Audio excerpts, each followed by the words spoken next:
KBS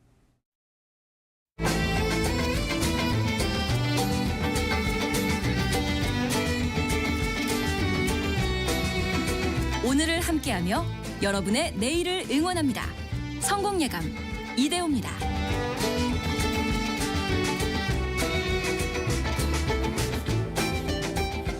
성공예감 이대호입니다. 2부의 문을 열겠습니다. 7월 14일 월요일 오전 10시 5분. 10시 5분이면 성공예감 이대호입니다. 2부가 시작되는 시간입니다. 1부는 9시 5분이고요. 1부 시작할 때 오프닝 이후에 항상 경제상식 퀴즈를 내드리고 있죠. 그리고 그 정답은 지금 2부 시작과 함께 공개해드리고 있습니다. 오늘의 정답은 스미싱입니다. 스미싱. 갑자기 무슨 스미싱이냐. 여러분을 낚으려고 하는 건 아니고요. 여러분이 낚이시면 안 됩니다. 특히 그 민생회복 소비 쿠폰 발행되지 않습니까? 이거를 또 사칭해서 은행이라면서 어디 포털 사이트라면서 사칭하는 그런 문자가 또 많이 발송되고 있다고 합니다. 속으시면 안 됩니다. 그 URL 터치하시면 또 악성 앱이 깔리는 경우가 많죠. 그것 때문에 개인정보가 또 유출되기도 하고요. 배영수님이 이제는 친구 문자도 의심해서 지워버리는 지경입니다. 이렇게 보내주셨고요. 4478님은 선물을 많이 준 데서 낚여봅니다. 이런 거는 저희가 4478님 기억하겠습니다. 고맙습니다. 정문주님, 예전에 택배 주소가 불명확해서 배송지 주소를 확인해달라는 스미싱 문자 누를 뻔했는데 친구가 자기도 똑같이 당했다고 120만 원 날아갔다고 말리는 바람에 피해를 안 당했어요. 오, 이런 것도 있네요. 택배 발송해야 하는데 지금 주소지가 잘못된 것 같습니다. 확인 바랍니다. 해서 그 URL을 누르도록 유도하는. 교묘해집니다. 그래도 다행입니다. 속지 않으셔서. 아까 재밌는 문자가 하나 있었는데 8370님이 아빠한테 이상한 데서 오는 문자 카톡 같은 거 오면 절대 열어보면 안 된다고 절대 안 된다고 말씀드렸더니 그냥 문자 확인을 안 하세요. 이런 부작용도 있네요. 연락처를 보시고 그래서 아는 번호면 확인을 하시고 그래서 모르는 번호는 아예 문자도 안 열어보시는 분들 있는데요. 간혹 이렇게 또 커뮤니케이션이 답답해지기도 합니다. 해서 여러분들이 또 피해 없으시길 바라는 마음으로 스미싱이라는 정답 이렇게 경제상식 퀴즈로 알려드렸고요. 더 많은 분들에게 저희가 이번 주에도 커피 쿠폰을 쏘고 있습니다. 짧은 문자 50원, 긴 문자 100원이 드는 샵 9730 또 KBS 콩 열려 있으니까요. 여러분의 의견도 많이 보내주십시오. 증시 한번 볼까요? 오늘 코스피는 아까 약세로 출발을 했다가 지금은 0.55% 17.5포인트 오른 3193까지 해서 다시 3200포인트에 근접하고 있고요. 코스닥은 0.1% 내린 약보합 상태인데요. 799.68, 799.8 이 정도 왔다 갔다 하고 있습니다. 원달러 환율은 1376원, 1377원, 1370원대 기록하고 있고요. 하이닉스가 30만 원을 넘어섰네요. 1.95%, 약 2% 가까이 오르면서 하이닉스가 30만 원을 돌파했고요. 시가총액은 218조 원을 넘어섰습니다. 삼성전자는 약보합 상황이고요. 현대차가 2.6% 반등, KB금융과 신한지주도 오늘 1, 2%대 강세 흐름 이어가고 있습니다. 삼성물산이 시가총액 15등인데 7% 이상, 그리고 시가총액 16등인 삼성생명이 9.8%나 급등하고 있네요.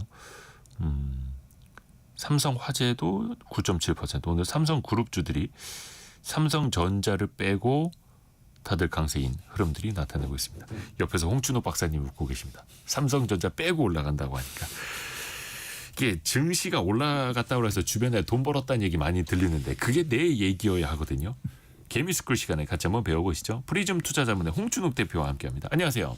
네, 안녕하세요. 왜 삼성전자 빼고 삼성그룹 쪽 올라간다고 하니까 왜 웃으시는 거예요? 저 구조가 그렇게 돼 있어요. 구조가요? 예. 이거 그냥 우리나라의 이제 최대 기업인 삼성전자 주식을 제일 많이 들고 있는 데는 당연히 삼성물산이잖아요. 그렇죠. 그래서 그 삼성물산 모직 합병을 하게 됐던 이유도 결국 어떻게 보면 삼성전자 지분을 제일모직보다 삼성물산이 더 많이 들고 있었기 때문에 이제 그런 일들이 벌어졌다고 볼 수 있는 네. 이제 그런 해석들이 있어서 문제가 됐던 거잖아요. 네. 네, 그러면 그 다음으로 많이 들고 있는 데는 삼성생명이거든요. 그러면 자 삼성생명 주가는 오르는데 삼성전자 주가는 왜 안 오르는가? 네. 바로 삼성전자가 자사주 소각을 하기 때문입니다. 아하. 예, 자사주를 매입해서 4조 정도 매입해서 소각하게 되면 삼성전자의 상장 주식 수가 줄어들게 되고 네. 상장 주식 수가 줄어들게 되면 삼성물산과 그리고 삼성화재가 들고 있는 지분이 올라가죠. 상대적으로 올라가게 되면 규제를 받게 될 수 있죠. 그래서 그 보유 지분을 시장에 조금 팔아야 될 수도 있습니다. 특히 이제 삼성생명 같은 경우에는 보험 가입자들 돈으로 사놓은 삼성전자 주식도 있기 때문에 맞습니다. 그게 또 규제 대상이 되기도 하죠. 예, 그래서 뭐 보험업법 예. 시행령 개정에 대한 이야기가 매년 나오는 게 이것 때문이고요. 또 이런 여러 가지 복합적인 상황들이 있다 보니까 전자가 자사주를 소각하면 홀딩 컴퍼니 역할을 하는 물산이나 생명의 주가가 오르는 기현상들이 벌어질 수도 있다. 그러니까 묶여 있는 비유동 자산이 유동 자산이 되면서 이게 이 회사의 현금으로 들어갈 수도 있는 여지들이 생기는. 그리고 그 돈 들고 또 배당하지 않겠냐. 왜냐하면 홀딩 컴퍼니는 대주주들에게 배당 분리 과세는 아직 되지 않았지만 배당 분리 과세가 만약 이루어진다 그러면 이런 홀딩 컴퍼니들은 보유하고 있는 현금이 엄청 많고 자회사로부터 받은 배당이 많잖아요. 네. 예, 그걸 다시 주주들에게 배당할 여지가 높아진다. 여력이 되게 크겠죠. 그러니까 이런 어떻게 보면 주주들 입장에서는 삼성전자 주식 계속 들고 있는 것보다 일부는 차익 실현을 해서 우리에게 배당을 줘. 근데 거기에다가 만약에 조금 이따도 이야기를 하겠습니다만 배당소득 분리과세까지 확정이 된다면 훨씬 더 그쪽 주주들 입장에서 환영할 만한 거예요. 예, 그렇죠. 그러니까 이제 배당 분리 과세를 하려면 이제 조건들이 여러 가지를 붙겠죠. 네. 왜냐하면 이제 우리나라에서 그 소득 재분배에 대한 요구가 워낙 큰 나라잖아요. 좀 평등주의적인 성향을 가지신 분들이 대단히 많은 그런 나라라고 우리는 좀 보여지잖아요. 그리고 앞으로도 우리나라는 세금은 앞으로 계속 올라가게 돼 있는 그런 구조를 가지고 있는 나라거든요. 그렇기 때문에 이제 나라 입장에서 배당에 대해서 분리과세를 할 때 이 주주들한테 얼마나 중식 영향을 하는가, 그리고 더 나아가서 이 회사가 돈이 얼마나 많은가, 그러니까 그 이제 여유 현금 흐름, 자유 현금 흐름이라고 불리는 그런 돈들. 그러니까 쉽게 얘기해서 차입을 해서 현금으로 만들어낸 게 아니라 영업에서 정말 현금을 잘 만들어내고 있는가, 진짜 번 돈인가. 번 돈인가. 그럼 번 돈을 가지고서 배당해 주는 거야 문제가 없는데, 돈도 없는데 갑자기 대주주한테 그 배당 주기 위해서 쥐어짠 배당들 좀 뭐 있을 수 있으니까. 예, 제분 회사 기억나시죠? 네. 이제 그런 회사들이 저희 이게 바로바로 연상이 돼서 이게 저의 문제인데요. 이제 이런 하도 안 좋은 사례들을 저는 하도 많이 보다 보니까 우리나라 국내 개별주에 대해서 참 굉장히 비관적인 입장을 가지고 있는 사람입니다만, 배당 분리가 잘 되고 그리고 더 나가서 상속세에 대해서 올해는 텄지만 내년이라도 다시 상속세제나 적절한 개편이 있다면 우리나라에서 대주주들의 전횡이 완화되는 가장 중요한 신호가 방금 이야기했던 이 배당에서 나타날 가능성이 있고, 이건 한국 증시에 굉장히 도움이 되겠죠. 그래서 아무튼 이런 여러 가지 현상이 벌어질 때 가장 혜택을 볼 회사는 어디냐?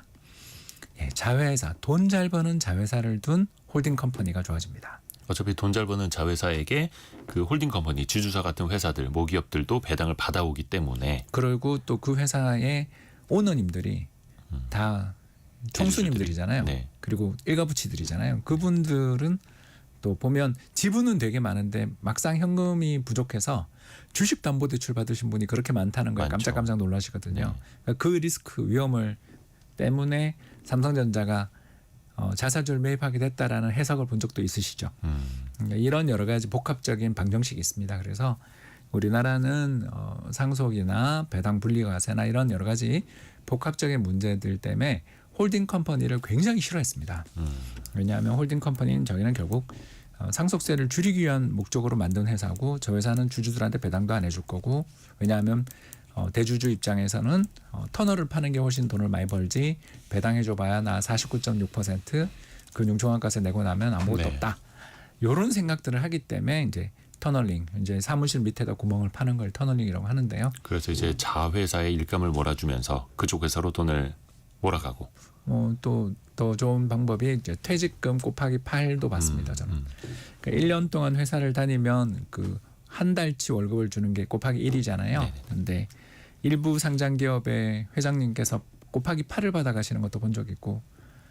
그 지금은 규정이 바뀌었을 겁니다. 예, 그게 제가 국민연금 있을 때 제가 그때마다 늘 거부권을 행사했던 사안이어서 그렇게 지금 절절하게 기억을 하고 있거든요. 그때 정말 이걸 보고 너무 놀라서 도대체 어떻게 이렇게 노골적으로 받아가는가. 그리고 실제로 실적은 또 악화됐는데 이제 그런 걸 보면서 이게 터널링이 어떤 형태로 이루어지는지에 대해서 수많은 실사례를 보고 분노했던 기억이 있는데요.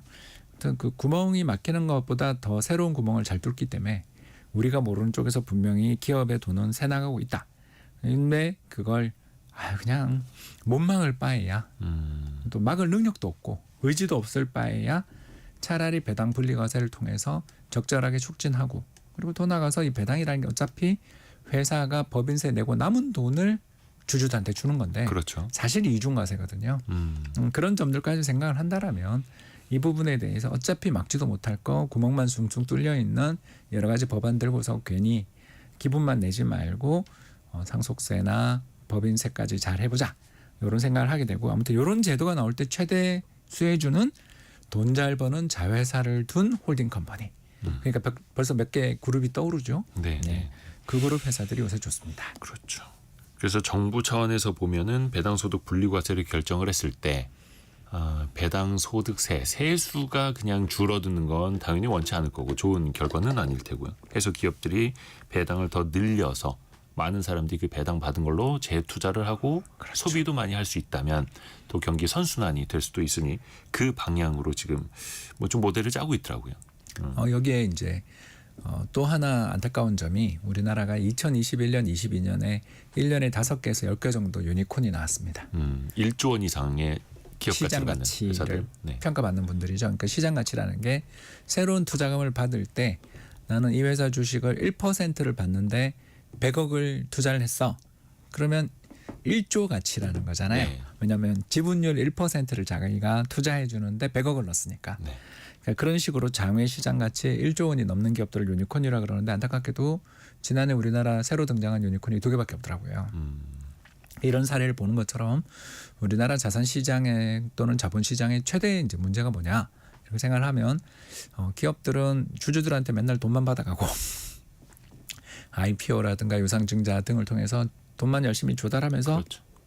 배당은 전혀 주지 않고 기업 내에다가 잔뜩 돈을 끌어안쳐 있는데 그 돈들을 어떻게 쓰느냐 하면 관계 회사들하고 거래나 이런 걸 통해서 또 빼돌리는 터널링을 한다라는 게 제가 지금까지 이야기했잖아요. 네. 그러면 자연스럽게 어떤 일이 생기냐면 가지고 있는 자기 자본 대비해서 수익이 떨어지는 쉽게 얘기해서 이제 주주 자본 수익률 또는 투자자들이 그 돈을 넣었을 때 기대하는 수익률이 굉장히 떨어지는 그 만성적인 하락 현상을 지금 보고 있습니다. 우리나라가. 그러니까 자본은 커지는데 이익은 줄어들고 그러니까 훨씬 더 효율이 악화되는 거죠. 예, 경영 능력이 악화되고 있다라고 저희들은 부르고요. 이렇게 이제 경영 능력이 악화되는 환경을 타개하는 방법이 2가지가 있죠. 첫 번째, 자사주를 소각시켜라. 그러면 이제 주식 수가 줄어드니까 한 주당 가치는 높아지는 그런 효과가 생기고 이제 2번째가 카르텔을 부숴라. 이렇게 이제 저희들이 이야기하는 거잖아요. 카르텔이요. 예, 바로 이제 카르텔이 뭘까? 우리 이렇게 생각하면 존경하는 세계적인 경제학자 조지프 슌페터가 했던 이야기인데요. 마차 장수가 네. 철도를 건설할 리 있는가? 마차 장수가 철로를 건설할 리가 있는가? 이게 뭡니까? 철로를 이해관계가 안 맞는다는 그렇죠. 거죠. 철로를 만든 사람은 전기기관차나 증기기관차를 만드시는 분들일 거고 반대로 철로가 필요 없잖아요. 마차는 네. 어디든 갈 수 있지 않습니까? 그렇죠. 예, 이걸 이야기한다라는 거죠. 그래서 마차 장수가 마차를 운영하시는 분들이 철로를 건설하겠는가? 마찬가지입니다. 아마존, 구글, 페이스북, 이제 메타죠. 메타, 테슬라 등등 수많은 우리 세상을 지금 바꾸고 있는 기업들의 창업가들은 모두 그 업계 밖의 사람들이 들어와서 세상을 바꿨습니다. 네, 네, 네. 그렇죠. 네, 그런 것처럼 우리나라의 경제 성장을 촉진시키는 방법은 기존 기업들이 사람을 많이 뽑는 방법도 있지만 사실은 주식시장을 활성화시키고 주주들이 돈을 많이 벌 수 있는 환경을 만들어서 창업하신 분들이 어마어마한 주식 부자가 되게 만들면 이 수많은 학생들이 굳이 의대를 갈까요? 그러니까 그 혁신적인 창업가들이 막 쏟아져 나오고 그들에게 공대도 많이 가게 되고 그들에게 돈이 많이 가게. 물론 사자들도 많겠죠. 그러나 어떡하겠습니까? 우리가 사실 상장기업 모두가 다 건전한 회사라고 생각 아무도 안 하는 것처럼 스타트업계도 똑같습니다. 이상한 사람들 많습니다. 그러나 그 모든 사자들을 걸러내려고 하는 그런 노력들을 하는 바에야 저는 차라리 일부 사자들은 검찰에게 경찰에게 맡기고 우리 시장을 더욱더 키우고 거기에 들어가서 특히 투자하시는 분들, 스탁옵션 받으신 분들이 부자가 되는 모습들을 학생들에게 보여주는 게 우리나라 경제에 지금 공대를 헐대하고 의대만 사람들이 몰리는 이런 현상 때문에 우리나라 이제 중국에게 경쟁력 밀려서 큰일 난다. 바로 K본부에서 얼마 전에 했던 아주 재미있는 전 다큐멘터리 정말 인상적으로 봤는데 그 네. 문제를 해결할 방법이 뭐냐? 의대를 규제한다? 저는 그건 정말 말이 안 되는 것 같고요. 쉽지 않잖아요. 그럴 바에야 스타트업 창업가들에게 큰 보상을 주고 창업가들이 가지고 있는 지분들을 스탁옵션으로 줄 수 있는. 근데 그걸 하려면 어떻게 되냐면 IPO 상장 주식들이 잘 돼야 돼요. 상장 주식이 잘 되려면 어떻게 해야 됩니까? 주식시장이 활성화돼야 되고 주식시장이 활성화되는 과정에서 이런 혁신 금융에 돈이 들어가게 되는 날이 올 때 우리나라 경제가 드디어 혁신 경제가 되는 거지. 우리 뭐 너무나 당연한 이야기를 하고 있는 거죠. 몇몇 우리나라의 어마어마한 기업들이 많은 스타트업들을 합병한 기업들 본 적 많습니다. 저. 근데 합병되고 난 다음에 소문이 사라지고 서비스가 사라지는 걸 저는 너무 많이 봤거든요. 예, 예. 굳이 어디라고 이야기 안 해도 다 떠오르는 그 몇몇 기업들이 떠오릅니다. 있습니다. 예, 그게 왜 그렇게 되냐면 대기업들은 안 되는 거예요. 왜 안 될까요? 관료주의 때문인 거죠. 그러니까 대기업이 그 혁신 스타트업을 인수했다가 유야무야 돼버리고 뭐 잘 된 경우도 있죠. 보스턴 다이너믹스라든가 뭐 이런. 거기도 뭐 인수한 지 얼마 안 됐으니까요 아직. 예, 그래도 그때 1조에 인수할 때 참 말이 많았는데 이렇게 잘 됐지 않습니까? 그러니까 제가 드리고 싶은 말씀은 그게 전체적으로 다 옳다 그러다라는 말씀을 드리려는 게 아니라 이와 같이 대기업들이 인수하는 방식 말고는 스타트업이 그 지분을 팔고 나가는 길이 없는 시기가 되면 이게 왜냐하면 IPO 신규 상장 공모 시장이 너무너무 얼어붙은 탓이잖아요. 네. 그리고 또 옛날에는 그게 너무 열광했던 게 또 너무 식어버린 이런 상황 때문에 경제가 이렇게 됐는데 저는 이제 다른 아이디어, 다른 측면에서 보면 M&A 돼서 그 회사를 더욱더 좋게 만드는 것도 참 좋은 일이지만 저는 혁신 성장 기업들이 계속 시장에 나오고 상장하고 그리고 조달하고 M&A하고 해나가는 이런 과정을 거쳐서 우리나라의 고질적인 내수 경제의 어떤 불황 또는 내수 부진 그리고 부동산 부문의 가계 부채 문제들을 다 해결할 수 있다는 측면에서 다시 한번 배당 분리과세와 그리고 상속세에 대해서 상속증여세에 대해서 정말 전향적인 판단이 좀 있었으면 하는. 그런데 옛날에는 저는 솔직히 이런 기대도 안 했어요. 네. 우리 그 이대우 기자 저 오래 오셨잖아요. 그렇죠, 그렇죠. 예, 까칠한 홍 박사 아닙니까? 한까칠하시죠. 예. 그러면서 작년만 해도 제가 국내 주식을 왜 투자하냐 이런 이야기를 했던 사람이 예. 올해 이렇게 특히 봄부터는 우리 미국보다 우리가 좋아요.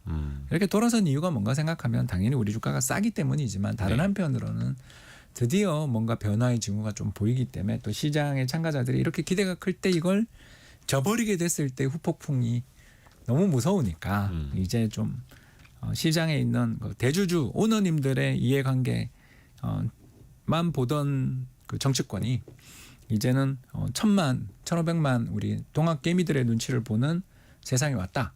그러면 이게 다 세상이 바뀔 징후가 아닌가 싶어서 이렇게 물들을 때 노를 저으려고 오늘 성공예감 와서 조금 길게 이야기했습니다.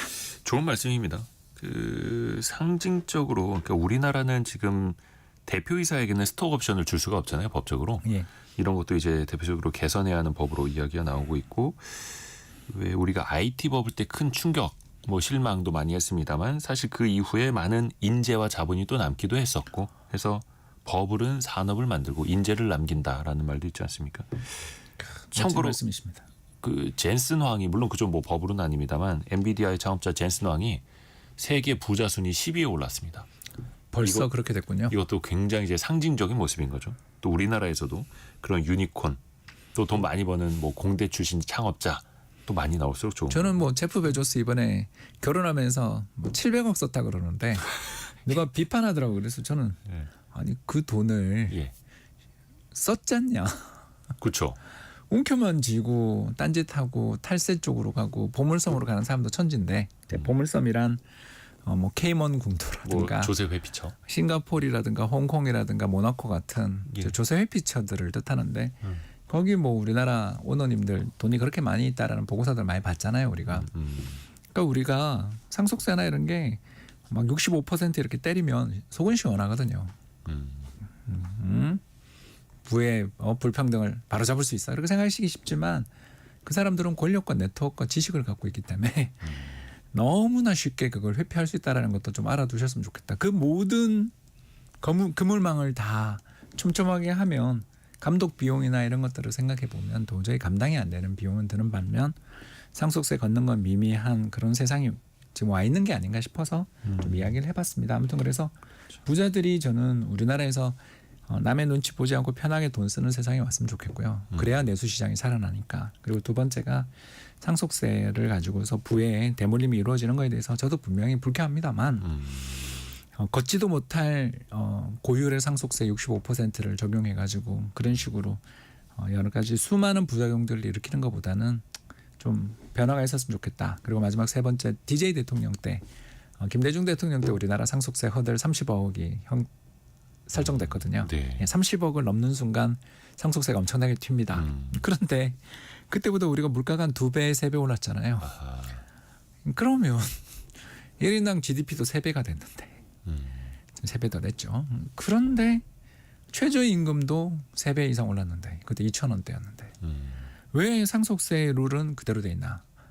빨리 개정해서 인플레에 연동한다라는 규정 하나만 넣어도 인플레 연동. 네, 인플레에 연동한다는 규정 하나만 넣어도 사실 이 문제들은 그렇게 크지 않거든요. 뭐 근로소득세 과표 구간도 뭐 그런 식으로 바꾸자라는 이야기가 나오는 것처럼 이거는 뭐 특정 부자들을 위해서가 아니라 경기가 선순환되도록 그런 취지를 또 갖고 계시는 거죠. 이런 여러 가지 세금들을 좀 공평하게 잘 하면서 세제에 있어서 저는 작년에 그렇게 우리 금융투자소득세 논란이 그렇게 컸던 이유가 네. 시장은 기울어진 운동장이고 엉망진창으로 돌아가고 있는데 세금만 거두겠다 그러니까 수많은 우리 동학개미들이 화를 낸 거지. 사실 이런 부분들에 대한 불공평함들을 좀 덜어주면서 저율의 세금부터 조금씩이라도 시작을 한다라 그러면 사실 우리나라 먼 미래를 위해서 국가가 재원이 부족한 면에서 전 세계 대부분 나라들이 다 캐피탈 게인 텍스, 자본 차익세에 대해서 걷고 있는 상황이니까 이런 부분에 대해서 충분히 저는 협력이 필요한 부분이 있는데 아무 인센티브 당근은 없으면서 그냥 세금만 걷겠다고 나오니까 그렇게 화가 나는 거거든요. 아하. 우리 국민들 특히 주식 투자자들이 세금 내기 싫어 그런 게 아니라 기울어지는 운동장에서 피해만 보는데 세금만 내라 그러니까 저는 화가 난 측면도 있지 않냐. 이런 것들에 대한 정책 조율 이게 정치가 하는 일 아닌가 생각해 봤습니다. 또 그 시장 내부 이야기를 좀 해볼게요. 우리 증시가 지난주에 처음으로 시가총액 3,000조 원을 넘어섰습니다. 코스피 한 2,600조, 코스닥 400조에서 합쳐서 3,000조 넘어섰죠. S&P 500하고 나스닥도 사상 최고치입니다. 그리고 엔비디아 같은 경우에는 나홀로 시가총액 4조 원을 넘어서 한 5,500조 원 되죠. 4조 달러 넘어서서 5,500조 원. 어마어마합니다. 또 비트코인도 사상 최고치 가고 있더라고요. 11만 9천 달러. 뭐 다 오릅니까? 왜 이렇게 자산 가치들이 떠오르고 있을까요? 저희들이 이제 이런 걸 타코 랠리라고 부르는데요. 트럼프 이야기죠. 예. 트럼프 대통령이 4월 2일 날 상호관세 발표하면서 주식시장을 고점 대비 나스닥 23%를 떨어뜨렸거든요. 그때 코스피도 2,300선이 깨졌었죠. 깨졌습니다. 예. 그때 제가 방송 출연해서 이 가격에 안 살 거면 한국 주식은 투자 앞으로도 하지 마시라고 했던 기억이 맞다. 나요. 그때 우리 분위기 되게 안 좋았었는데. 예, 저는 저희 프리즘 고객님들은 다 아십니다. 그때 저희는 샀습니다. 그러니까. 예, 저희 그때 4월 초 방송 나오셨을 때도 비슷하게 지금 사야 된다 그런 표현. 왜 그러냐면 그 외환위기 때 그 밸류에이션이라고 그러잖아요. 주당 순자산 가치 대비해서 그때 외환위기 때 우리나라가 얼마까지 갔냐면 정말 슬픈데 0.67배까지 갔었어요. 100만 원짜리가 67만 원으로 떨어졌다. 그러니까 순자산이. 예. 근데 이번에 얼마였냐면 그 100만 원짜리가 80만 원 돼 있었어요. 그러니까 다 청산하면은 100만 원씩 나눠 가질 수 있는 자산이 80만 원에 거래되는. 그만큼 어마어마한 박앤세일이 있었던 시장이었죠. 그 박앤세일을 이제 어떻게 보면 금융시장이 다 했는데 그 뒤에 이제 트럼프 대통령이 상호 관세를 지금 8월 1일로 또 유예를 한 번 더 했잖아요. 네. 그러니까 계속 센 세율은 때리면서 부과하면서 자꾸 늦추니까 부과 시점을. 예, 그러니까 또 늦어질 것이다. 라고 사람들이 다 기대하는. 그리고 이번에 특히 뭐 브라질에 대해서 50%, 그리고 EU에 대해서 세상에 30%. EU는 사실 미국에 대해서 서비스 수출까지 하면 무역 적자 국가인데 거기다 그런 세금을 부과를 하는 걸 보면서 말이 너무 안 되거든요. 사실은 이 세율이라는 게 너무 그러니까 우스꽝스러운 세율이에요. 감정적인. 아니 베트남도 11% 부과하려 그런 걸 그냥 20%로 그날 올렸다면서요. 네. 그러니까 이런 식으로 움직이는 걸 보면서 금융시장의 참가자들이 저 사람 또 후퇴할 거야. 그래서 타코랠리라고 저희들이 부르고요. 이 타코랠리에 이제 걱정거리는 하나 있죠. 미국 시장 금리가 다시 또 4.4까지 올라왔다. 그 시장 금리 올라가게 될 때는 기술주들이 굉장히 위험하거든요. 네. 왜냐하면 이제 기술주 테크 기업들일수록 재무 구조가 그렇게 좋을 수가 없죠. 왜냐하면 세상을 지배하기 위해서 차기 세상을 지배할 기술들을 장악하기 위해서 어마어마한 투자를 하고 계시는 중이니까 수많은 돈을 끌어모아서 그리고 달리고 있는 중인데 조달 금리들이 저런 식으로 계속 올라가는 것은 분명히 안 좋은 징후입니다. 그러다 보니까 저는 솔직히 미국 시장보다 우리나라 시장이 훨씬 마음이 편하다. 미국 시장은 다시 PER 기준 23배를 넘어서서 이제 24배까지 왔는데요. 역사적으로 그런 정도의 PER, 주가 순자산에 대해서 한 건 PBR, 이익에 대해서 계산을 하는 건 PER이라고 하는데 이 PER 레벨 23배 넘어선 다음에 그 뒤 10년에 플러스 수익 난 적이 없다고 합니다. 그 10년 평균 수익률이 플러스가 난 적이 없다고 합니다. 그만큼 위험한 레벨에 도달을 해 있고 또 그 위험한 레벨에 파월 의장님하고 트럼프 대통령 사이도 안 좋아서 계속 지금 시장 금리가 오르고 있는 중인데 미 증시에 대해서는 저는 솔직히 좀 걱정스럽고요. 반대로 한국은 아까 방금 말씀드린 너무나 싼 레벨에 있다가 타코랠리 여기 더 나가서 주주 중시 경영으로 갈 것이다. 그러니까 올해 상속세제는 일단 물 건너갔지만 그래도 내년에 하지 않겠냐. 이런 기대들이 시장에 남아 있다 보니 일단 우리도 그렇고 다 달려가고 있는 중이다. 이렇게 볼 수 있겠습니다. 그 관세 이야기 하셨으니까 말인데 우리는 아직 도장을 못 찍었습니다만 일단 8월 1일부터 부과하겠다라고 한 게 25%잖아요. 그렇습니다. 원래 이제 4월 초에 통보했던 거랑 똑같은 거고. 근데 일본은 24% 매긴다라고 했던 게 25%로 올라가고 되려. 그렇습니다. 유럽연합은 30%, 중국도 30%고 물론 이제 그건 협상 중이라고는 합니다만 이런 측면에서 보면 어차피 관세라는 게 다 똑같이 매겨지고 우리가 그 중에서 특히나 높은 건 아니라면 뭐 대한민국 수출에 이건 최소한 나쁘진 않겠는데 이런 생각도 들거든요. 상대적인 거잖아요, 수출은. 예, 그렇긴 한데 이제 절대 규모가 줄 수 있으니까. 절대 규모. 그러니까 상대 점유율은 올라갈 것 같습니다. 왜냐하면 중국은 가중 평균 관세율을 이제 저희들이 추정을 대략 해보면 53% 정도로 추정되거든요. 예, 그 전에 이미 23%가 있어서 그렇습니다. 그래서 여기에 뭐 이번에도 또 뭐 35% 추가됐지만 그 추가된 부분들이 중복 계상되는 게 있어서 대략 한 53%, 52% 정도라고 하고요.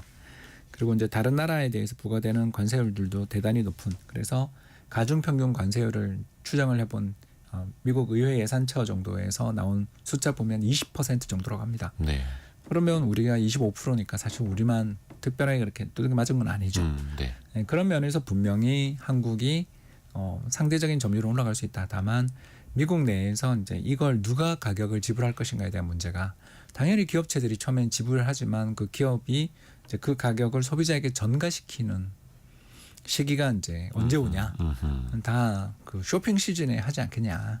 지금처럼 세일 시즌은 아닐 거고. 아하. 이제 그런 이야기들을 많이 하는 거죠. 그래서 6월달 이제 소비자 물가가 곧 이번 주에 발표가 되는데 예, 6월 맞아요. 물가 지난 5월 물가부터 재밌는 물가 흐름이 내구재 물가가 오르더라고요. 상대적으로 좀 비싼 거 오래 쓰는 것들. 예, 이제 그런 물가들이 초장에 이제 이거 관세 부과가 있기 전에 봄에 엄청 팔린 거죠.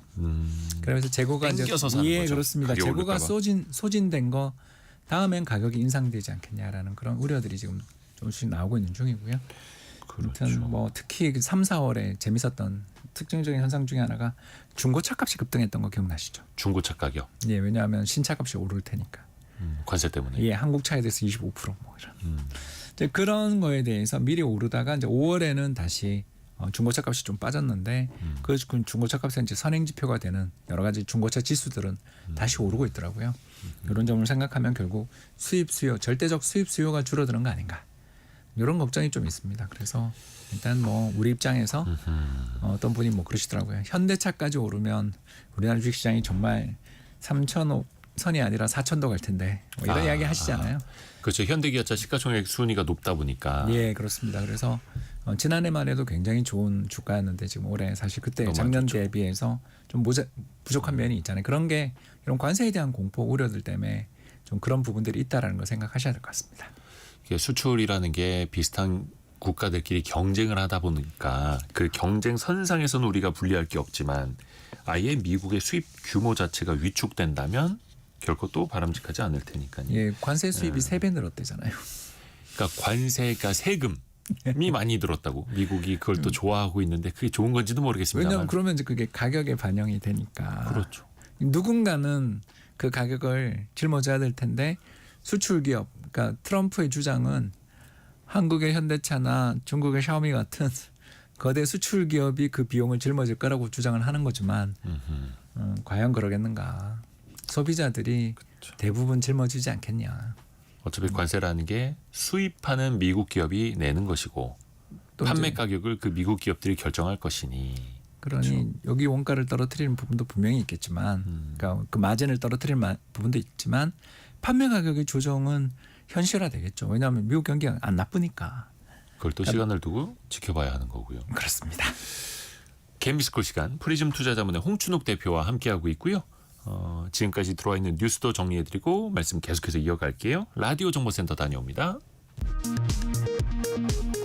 트럼프 미국 대통령은 한국과 일본, 유럽연합 등이 미국의 관세를 낮추기 위해 자국 시장을 개방하려고 한다고 주장했습니다.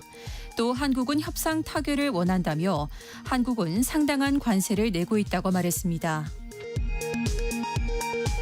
서울경찰청이 여름 휴가철을 맞아 오늘부터 다음 달 24일까지 6주 동안 음주운전 특별단속을 실시합니다.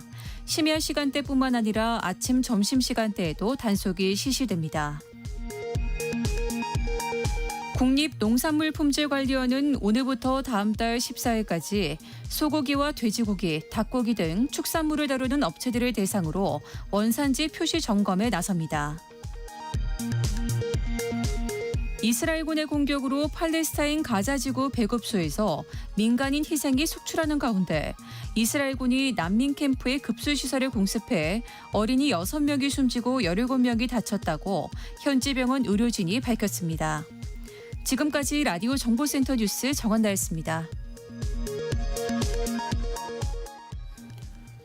성공예감 이대호입니다. 2부 함께하고 계시고요. 10시 37분, 38분이 딱 됐네요. 개미스쿨 시간 프리즘 투자자문의 홍춘욱 대표와 이야기 이어가겠습니다. 근데 요즘에 증시 이렇게 투자자분들을 보면은 코스피가 3,200까지 올라오는 동안에 돈 좀 벌었다라는 분들도 계시고 전혀 체감을 못하고 남의 이야기 같다라는 분들이 있거든요. 왜 그런 거 있지 않습니까? 왜 내가 산 주식만 안 오르는가? 물론 일종의 머피의 법칙처럼 더 뇌리에 더 강하게 남는 것도 있겠습니다만 기본적으로 좀 어떤 연유라고 보세요?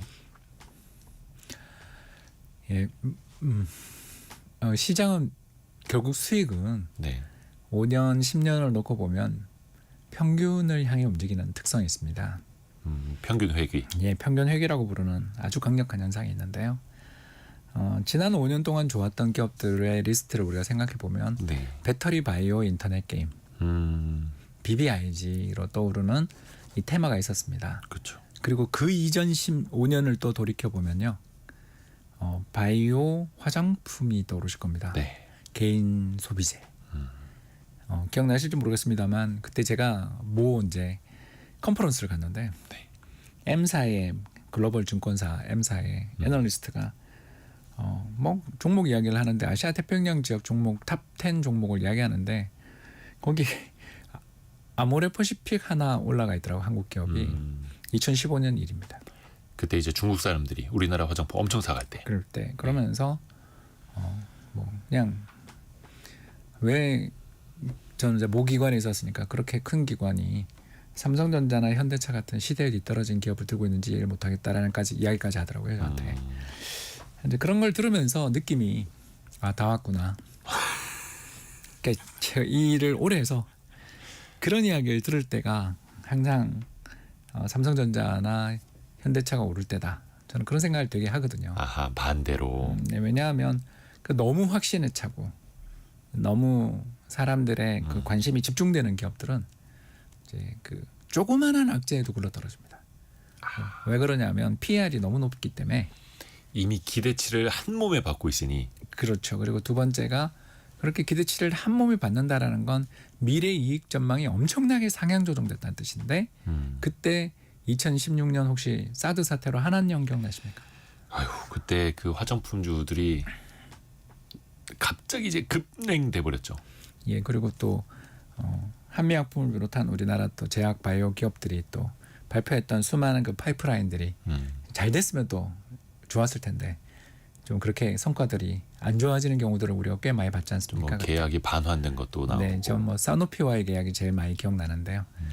이 사례가 제가 보여드리는 바가 뭐냐면 미래 수익 전망이 너무나 높아져 있으면 사소한 악재에도 실적 전망이 악화되는 순간 비싼 거 아니야라는 질문을 받게 됩니다. 두 번째 이제 문제가 뭐냐면 가격이 그렇게 치솟고 국민주가 됐어요. 그러면 이런 위험들이 왔을 때 리스크 관리가 잘 안 되시는 분들이 많겠죠. 그럴 때마다 항상 나오는 또 잘못된 투자 전략이 뭐냐면 네. 주식은 사는 것이지 파는 게 아니다. 저는 이런 이야기가 나올 때마다 고점이구나 하거든요. 낙관론이 팽배해 있을 때. 한국 주식이 어떤 과거를 가지고 있는지를 모르는 초보자들이 시장에 들어왔다. 그러니까 주식은 사는 거지 파는 게 아니다. 라는 말 속에는 우리나라 한국 대주주들이 어떤 사람인지를 전혀 모르는 그 순진한 투자자들이 들어왔다라는 걸 의미하는 거거든요. 사실 그게 이제 미국 시장이라면 좀 맞는 말일 수도 있지만 한국은 좀 경기 사이클을 타는 특성도 있고. 뭐 그 선진국 시장은 일단 대주주가 연기금이에요. 자산운용사들이고. 예, 그리고 연기금들이요 주가 안 오르잖아요. 근데 회사 실적은 좋은데 주가가 안 올라요. 그러면 경영진을 바로 목을 칩니다. 해임해 버리죠. 바로 해임해 버립니다. 그리고 행동주의 펀드들이 엄청 많아가지고요.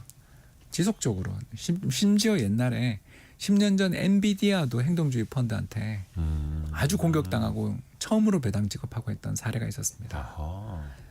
그런 일들을 우리가 경험해 보시면 알게 되는데 우리는 행동주의 펀드들이 뭐 M&A 시도에서 한 번도 성공한 적도 없고 그리고 오너들이 그런 거에 대해서 또 신경도 안 쓰고 강력한 어떤 방어막을 갖고 있잖아요 경영진이. 네. 특히 정부가 게임에 뛰어들어서 대주주 편을 들고 뭐 이런 일들은 우리가 비일비재한 나라잖아요. 그러니까 한국은 그게 안 되는 나라인데 순진하게 생각하시는 거죠.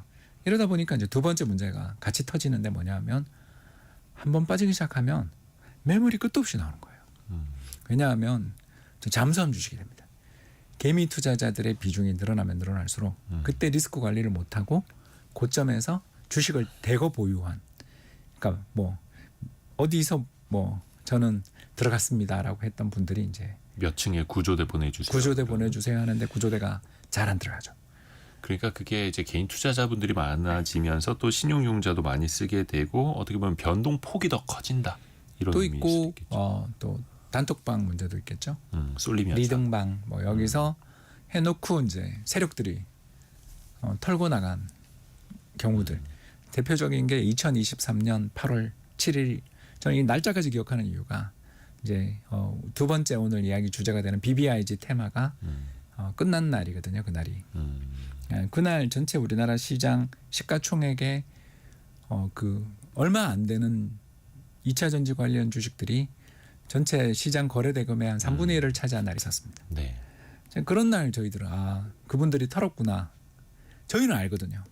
왜냐하면 이런 비정상적인 거래량이라는 것은 내부자가 팔지 않으면 도저히 안 되는, 그러니까 초기 투자자가 팔지 않으면 도저히 감당할 수 없는 어마어마한 물량이 쏟아졌는데 근데 그게 거래가 다 되더라고요.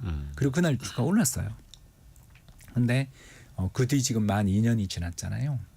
그 과정을 우리가 볼 수 있으면 느낌이 오시죠. 그래서 지금 제가 방금 말씀드린 테마들이 있습니다. 네. 자, 화장품은 이제 앞으로 안 되나요?라는 질문이 나왔을 때 답이 이제 나왔죠.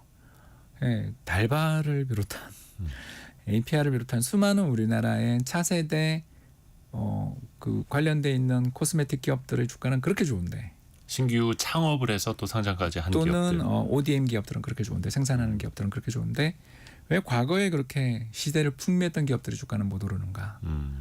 이렇게 생각해 보시면 이제 그 높았던 밸류에이션을 정당화할 수 있는 실적을 주지 못했거나 또는 너무나 높은 가격에 많은 매수세가 몰리다 보니까 수급이 완전히 꼬여 있거나 이 문제를 해결하려면 어떻게 해야 돼요? 자사주를 매입해 줘야 되는데 네. 미래 현금 흐름이 좋지 않은 기업이 자사주를 매입해 줄까요? 심지어 소각해 줄까요? 돈을 벌어야죠 우선은. 그렇죠. 먼저 살아야죠.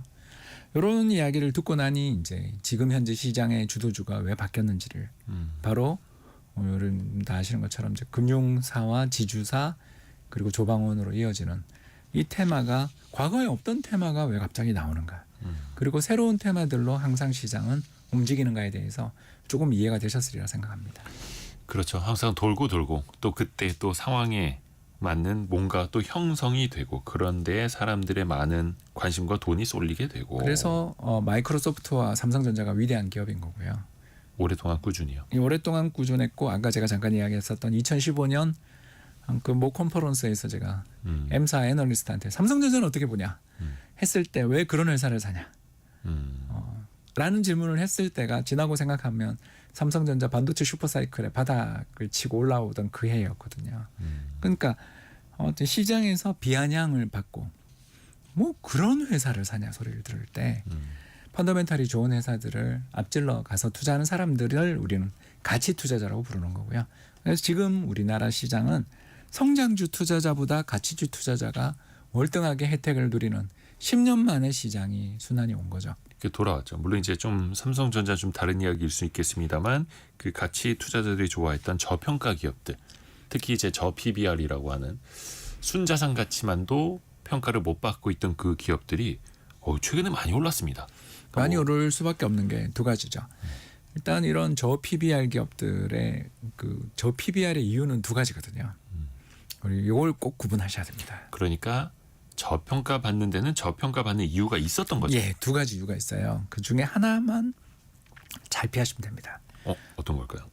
바로 미래 이익 전망이 안 좋아서 저평가를 받은 기업들은 앞으로도 안 됩니다. 아예 성장을 못하는 회사. 그러니까 그 회사는 주가가 오르면 저는 내부자가 팔 것 같아요. 우리 회사 이렇게 안 좋은데 왜 주가가 오르지? 야, 우리 주식도 팔자 이런 거죠. 예, 얼마 전 정치 테마주 그 건설사 기억하시면 됩니다. 네. 그런 회사들이 있거든요. 그런 회사는 절대 사면 안 됩니다. 대주주나 임원들이 내부자들이 매도하는 먼저 회사가 팔죠. 있고 오르는 순간 저평가가 아니고 사실 그건 적정평가였던 거예요. PBR이 낮은 거지 미래 이익 전망이 낮고 앞으로 미래에도 이 회사가 존속 가능성이 없어서 주가가 쌌던 거죠. 그런 회사는 근처도 가면 안 됩니다. 그러면 어떤 회사를 사야 되냐? 이제 벌써 답이 나왔죠. 제발 저 PBR인데 그냥 사면 안 되고요. 배당을 준 회사를 사야 돼요. 그러니까 PBR은 낮고 배당을 줬다. 자, 이 배당이 무슨 의미인지 생각해 보시면요. 제가 이제 경영자입니다. 제가 이제 프리즘의 경영자인데 제가 이제 우리 회사가 지금 좀 어려운 그 구간을 경과해서 흑자 구간을 가고 점점 더 회사가 잘 돼요. 요즘 뭐 잘 되신다고 소문 났습니다. 아니 그 가정인데 지금. 가정이에요? 예, 가정이에요. 실제로 잘 되시지 않습니까? 아니요, 안 그래요. 네. 그래서 가정인데 이 가정을 해서 그럼 내년에 우리 고생했던 주주님들한테 어떤 보답을 해드려야 될까를 생각하잖아요. 아하. 왜냐하면 우리 직원들 연봉은 벌써 오르기 시작했으니까. 아니, 원래 그렇지 않습니까? 회사가 막 전환점을 돌아서서 오르기 시작할 때 열심히 우리는 투자를 해야 되잖아요. 그래서 적자가 나는 거거든요. 네. 그러니까 비용을 도저히 해결을 못해 적자가 나는 시기가 있고 투자해서 적자가 나는 시기가 있거든요. 그런 시기에는 근로자들의 임금이 오르게 됩니다. 근데 주주 입장에서는 굉장히 불쾌하겠죠. 아하. 도대체 이게 뭐 하는 짓이야? 이렇게 생각하실 거라고요.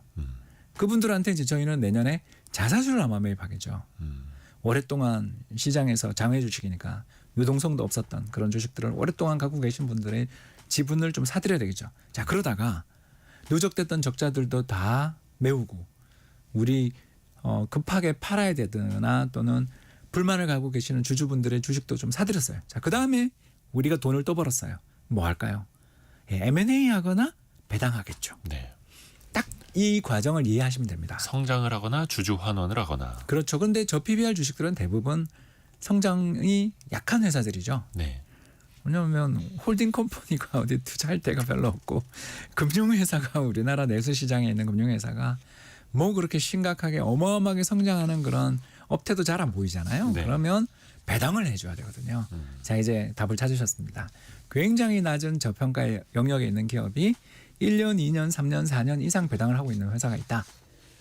그 회사가 이번 시장에서의 타겟입니다. 실제로 얼마 전 그 거래소가 발표했던 아주 재밌는 자료를 봤는데 현금 배당 법인의 초과 수익률이 뭐냐면 종합주가 지수 대비 얼마나 잘했나. 네. 이걸 보는데 지난 5년 동안 세상에 3번이나 이겼다. 참 이상하지 않습니까? 지난 5년 동안 우리나라 BBIG 광풍이 불으면서 성장주, 배당을 주는 기업보다는 미래 이익 성장이 가파르게 개선되는 종목들만 우리가 투자자들이 다 뛰어들었는데 지나고 보니까 어마어마한 초과 수익을 올렸던 시기들이 발생하는데 그 시기가 언제냐 봤더니 2021년, 22년 그리고 작년이더라. 네. 이 세 번의 특징이 뭐냐면 장이 안 좋을 때다. 주식 시장이 안 좋을 때 이런 배당을 지급해 주던 기업들의 그 성장이랄까 주가가 굉장히 강하더라라는 걸 우리가 다 본 거예요, 작년. 그리고 올해는 이제 이 회사들이 배당을 작년보다 더 많이 지급할 수 있는 핑계가 생기죠. 왜냐하면 배당 분리 과세라든가 아니면 여러 가지 인센티브가 생길 거라는 기대가 생기면 이 회사들은 더 적극적인 배당을 줄 수 있다. 그런 면에서 옥석 구분이 가능하지 않을까 생각됩니다. 옥석을 잘 가리셔야 하고요. 그 총 주주 환원율이라고 하죠. 배당에다가 자사주 매입 소각에다가 주가 상승까지. 만약에 이런 걸 이야기하는 회사가 있다라면은 조금 좋게 보셔도 될 수 있다라는 것도. 또 저가 매수가 가능한 기업이라고 저희들이 이야기하죠. 프리즘 투자자문의 홍춘욱 대표였습니다. 고맙습니다. 감사합니다. 1부, 2부 같이 마무리하고요. 성공예감 이대호입니다는 내일 아침 9시 5분을 또 기약하겠습니다. 성공예감은 오늘도 여러분을 응원합니다.